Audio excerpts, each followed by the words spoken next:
Thank you all. Well, listen, Simon, what a distinguished company. Ladies and gentlemen, guests, thank you very much for your patience. I apologise for being... Am I late?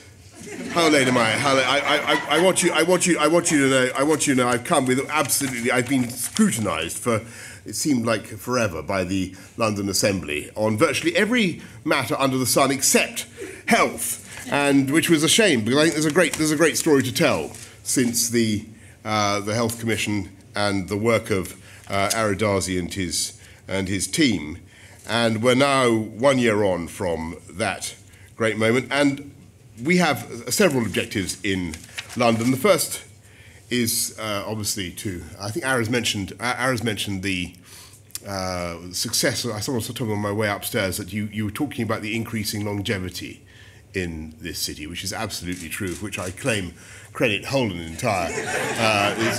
You live longer under the Conservatives, my friends. Average life expectancy has gone up for men and for women by about I think it's about 18 months for women and 19 months for men. So men are catching up, and the really important development, as I think Ara may have mentioned, is that the gap in life expectancy between the richest and the poorest boroughs of London, which was, I mean, everyone remembers the famous statistic, that it used to be the case that when you took the 8 stops on the Jubilee line from Westminster to Canning Town, your life expectancy went down, I think, by 8 years. I mean, not as a result of the tube, obviously, because we've massively improved that as well, and it's now running, as I never tire of saying, about 3 miles an hour faster than it was when I was elected, and it's an altogether more enjoyable experience. And by the way, we're going to be doing even more to improve the Jubilee line in the next few years. We're going to get up to 36 trains an hour on the Jubilee line. But the discrepancy in life expectancy has come down from about 5 years when I was elected for Berkeley and Dagenham, sorry, let's get this right. The discrepancy between life expectancy in Berkeley and Dagenham and Kensington and Chelsea was about 5 years when I was elected. It's now about 3 years today. Now that's still too much, isn't it? It's far too much. It's still a disgrace in one of the richest and most successful cities in the world that we have such a gap, but it is coming down, and I think that's a very important development. And we've got to, that's the essential outcome that we're all working for. It's longer years in health and in happiness, able to enjoy the company of your, whatever it happens to be, grandchildren or whoever. And that is what we are trying to produce. And there are several ways in which the London Health Commission is, I think, going to be very helpful on this. And the first is, of course, that we are working to get our healthcare more efficient in London, and I am very, very pleased by what is happening with devolution of healthcare. Now, I was coming here all prepared, Simon, to make some historic juddering announcement about where we've got to on all this, but where are we exactly? Can someone... are we almost there? Come on, let's have a bit of dynamism and enthusiasm from the boroughs here, because we're so near to delivering this. The outcome we want, it's perfectly obvious. What we need to do is to make sure that all the funds that go towards the looking after the people for social care, for all the funds for healthcare, for primary, for acute, somehow or other we manage them more effectively, so that we actually deliver better results for our people. And we all know that we're facing very tight financial circumstances, irrespective of the so-called ring fence around healthcare. We have to manage those budgets more effectively, and I think devolution is the way to do it. A grown-up London government, whether at sub-regional level or at regional level, offering to the Treasury a way forward for healthcare in this city. That's what we need to be offering, and I know that we're working on various pilots in the northwest, east. Sorry, it was the northwest. It's now the northeast. Where are we virtually there? Simon Stevens has just, my old friend and colleague Simon Stevens, who I've known for many, many years, has just told me we're almost there. That is the way forward. Devolution of healthcare in our city is what we want to achieve, because that, I think, is the way ultimately to cope with the huge financial pressures that we're under. I also think that we need to, have you spoken already, Simon, or are you about to speak? No, I'm about to rebut everything. You're about to rebut, okay. The other thing, quite frankly, that we need to do, irrespective of the boasting that you've just endured from me about life expectancy for the umpteenth time, we need to be doing much better. We need to be doing much better as a city in leading campaigns for public health. And I know that today, is it Jamie Oliver, has just announced that he wants to, or he's slapping an extra tax on Coca-Cola in his Jamie Oliver shops, stalls, restaurants, whatever they are. Look, I've thought about this. I'm on a kind of itineratio mentis here. I'm on a journey on these taxes. I'm thinking about it. I know that the government is not necessarily keen. I know that the government doesn't like the idea of imposing extra taxes on people in a regressive way, some of the poorest, neediest families in society who might find their budgets even harder hit by a tax on custard creams or Coca-Cola or whatever it happens to be. I can understand that reservation. But the fact is, we've got to do something, haven't we? Yes. We've got to do something about obesity in this city. And I speak as someone who's not yet had lunch and craving it powerfully. And I won't hold you up any further, by the way. I know that we're all late now. We've got, you all know the figures. 10% of primary schools entering, 10% of kids entering primary school are obese. 20% by the time that they leave. It is now rarer in our city to find an adult who is normally of normal size. How am I going to express this politely? Not obese, than it is to find an adult who is obese. In other words, we have more obese adults, I think I'm right in that, more obese adults than we have normally dimensioned human beings. And that is quite extraordinary, if I can use the word normal without being in any way prejudicial or pejorative. That is an extraordinary state of affairs. It is a massive health risk. Jeremy Hunt and the NHS are currently spending about £10 billion per year extra on the costs of dealing with obesity. And we all know the implications ultimately in diabetes and many other complications that result as a result of that syndrome. We've got to deal with it. And it's, in my view, it's a matter of social justice. It's a matter of social justice because overwhelmingly the people who will be most affected by this problem in their lives will be those on the lowest income, those from the most deprived backgrounds. And all the people in this room can make a huge contribution, and we should. And that's why I'm thinking about sugar taxes, whether London should be leading in that, and that's why I'm absolutely passionate about getting our young people to do more exercise of all kinds. And it has been, I think London is the only region of this country, more bragging, the only region in this country actually to have seen an increase in sporting participation since the Olympics. We've seen a massive increase in cycling and walking, particularly on days when we manage to organise a tube strike, when we see quite fantastic health benefits from the actions of the RMD. But we can do much better, can't we? We can do much better. And what I would like to see, and I would like to enlist your support in this. I would like to see, for every primary school child in this country, every day, to have the kind of opportunity that, quite frankly, I had at a fee-paying school where we were able to play sport for hours every day. And I want to see more than 2 hours of sport per week. I would like to see every single one of our kids coming to their schools, coming through their school doors, school gates in the mornings, and being able to do just half an hour of some kind of supervised running around and jumping, tag, basketball, British bulldog, whatever it happens to be. And wouldn't that be a fantastic thing? maybe not necessarily British Bulldog, but a fantastic thing for their endorphins, for their mental energy, for their discipline, for their self-esteem. A quite wonderful transformation for young people in our city. That's what I would like to see, and that's what I intend to fight for. I think it will take a huge amount of energy and effort to deliver. But in the meantime, I want to thank very much everybody who's been involved in the London Health Commission. I think that we are making progress. Is there any key point, Anne, I've left out? I'm sure. You sure? Have I covered roughly the bases? Or it's entirely from memory. Food. I should have mentioned food. Rosie boycott and food.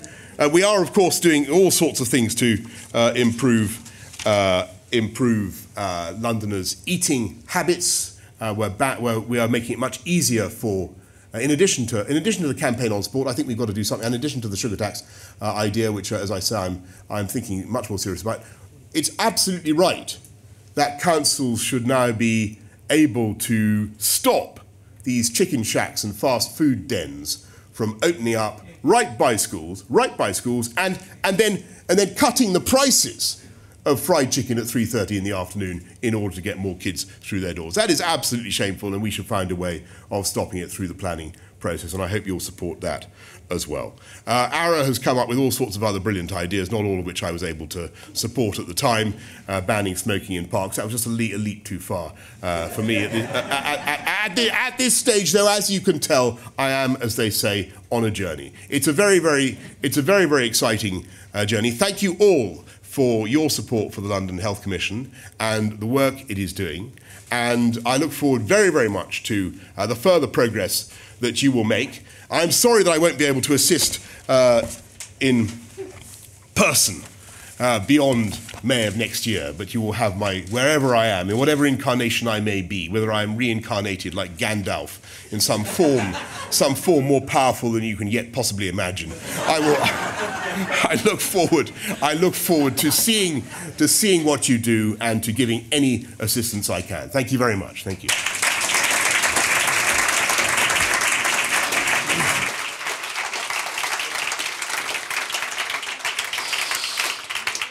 So as we release the Mayor to the splendid lunch I'm sure lies ahead of you, I'd like to ask Teresa O'Neill to give us a perspective, particularly from London councils and what the boroughs are doing and can contribute to the agenda we're talking about today. Teresa, please.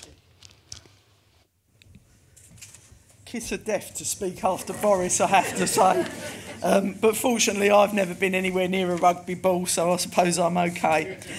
I suppose I'm delighted to be here to represent the London boroughs in celebrating the Year of Progress.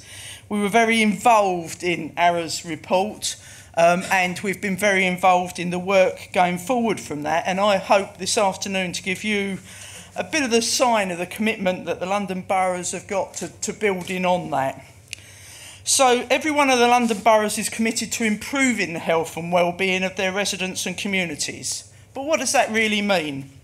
It means ensuring people have the information and support they need to make healthy choices and take control of their own well-being. It means ensuring all parts of the system have a much greater focus on prevention to help avoid people becoming seriously ill wherever possible.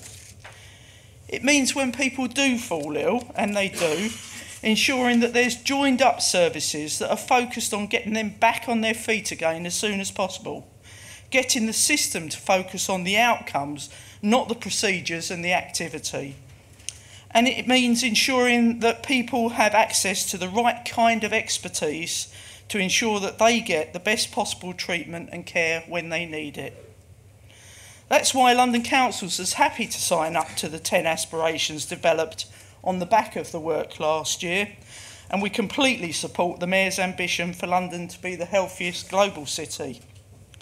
It's quite some ambition. It's even more challenging at a time of austerity, and you referred to it earlier, and I'm sure Simon will come back to it, when we're all facing significant financial pressures. London boroughs have had to make cuts of 40% in their budgets in the last 5 years, and we face further significant cuts in the next 4 years.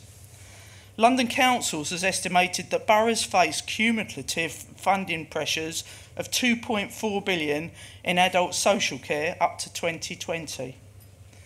But I know that in the NHS in London, you're looking at pressures of at least 4.65 billion.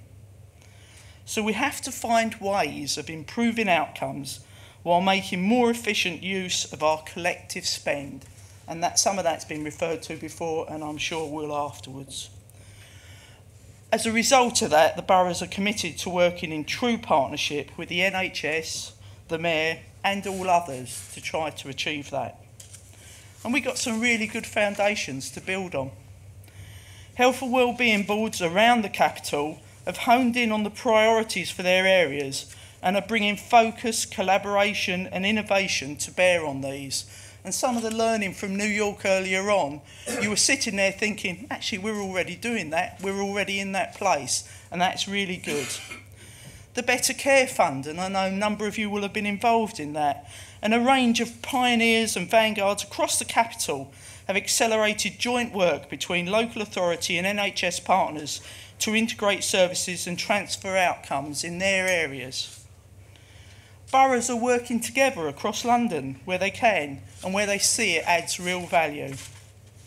And the London Health Board is bringing collective political leadership to bear at a London level to help unlock improvements in childhood obesity, primary care and in mental health. Boris mentioned in a far more enthusiastic way than I could the Leadership Coalition on Childhood Obesity being spearheaded by the London Health Board to deliver on our collective aspiration to reduce childhood obesity by 10%. So let's think about that for a minute. Most of London's health and wellbeing boards have identified that as one of their priorities, and that's providing a catalyst to increase collaboration and innovation in the area. It means an increasing number of boroughs are using those planning powers to reduce the proliferation of fast food outlets near schools. It means the physical activity programmes are being focused to make good use of local green space and other facilities to get kids active. And it means work is being done with new mothers and young families to help them establish health eating habits from early on. We're also asking government through the Comprehensive Spending Review to unlock our ability to do more with planning, licensing and other regulatory powers.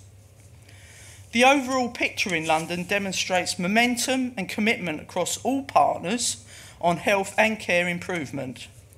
But we also clearly recognise that the scale of challenges we face in London mean we have to go further.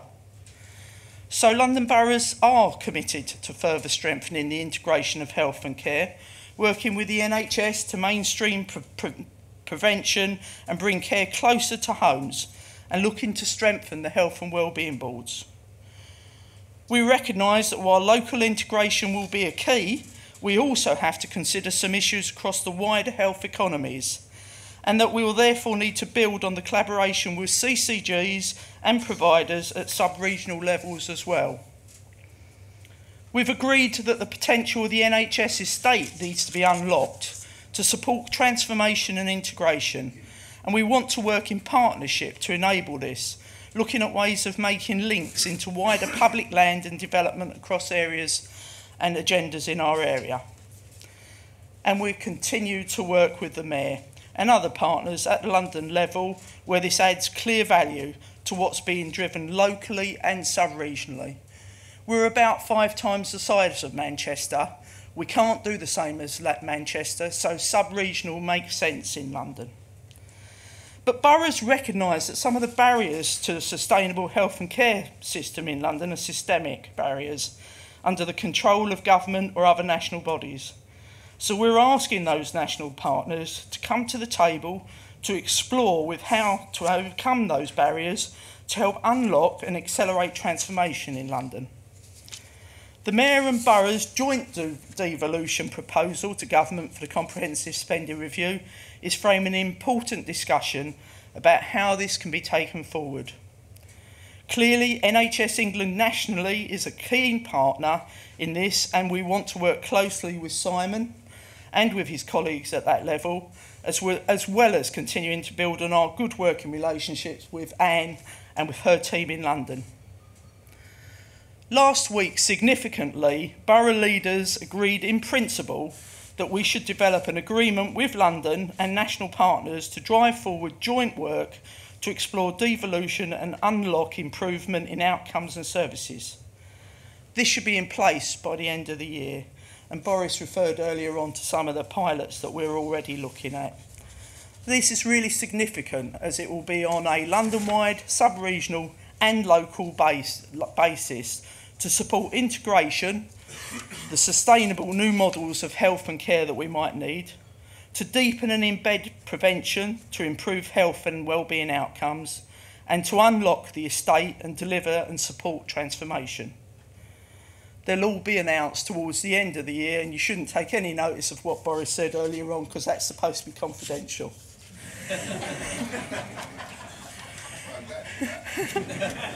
This is a challenging agenda, but there is real ambition and momentum in London.